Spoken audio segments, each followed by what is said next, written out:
अस्सलामुअलैकुम।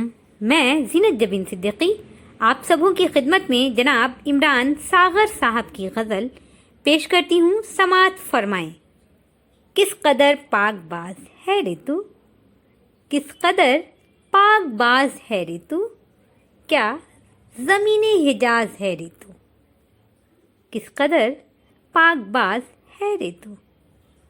ज़िंदगी हम भी तुझसे आजिज़ हैं, जिंदगी हम भी तुझसे आजिज हैं, वो नशेबो फराज है रे तू। लोग कतरा रहे हैं क्यों तुझसे, लोग कतरा रहे हैं क्यों तुझसे, कर्ज है या नमाज है रे तू।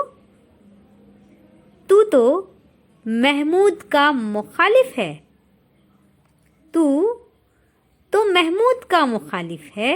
हाय कैसा अयाज है रे तू। ऐ शबे हिज्र ये बता मुझको, ऐ शबे हिज्र ये बता मुझको, इस कदर क्यों दराज है रे तू।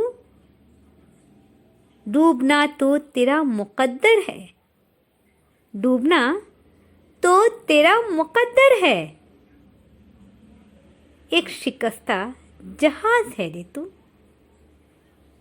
सब के सब तुझको मान लेते हैं, सबके सब तुझको मान लेते हैं, जानी कैसा जवाज है रे तू। किस कदर पाकबाज है रे तू, क्या ज़मीने हिजाज है रे तू। इजाज़त चाहती हूँ, फिर मुलाकात होगी। जब तक के लिए इजाज़त दें। अपना ध्यान रखें, अपनों का ध्यान रखें। फ़ी अमानिल्लाह।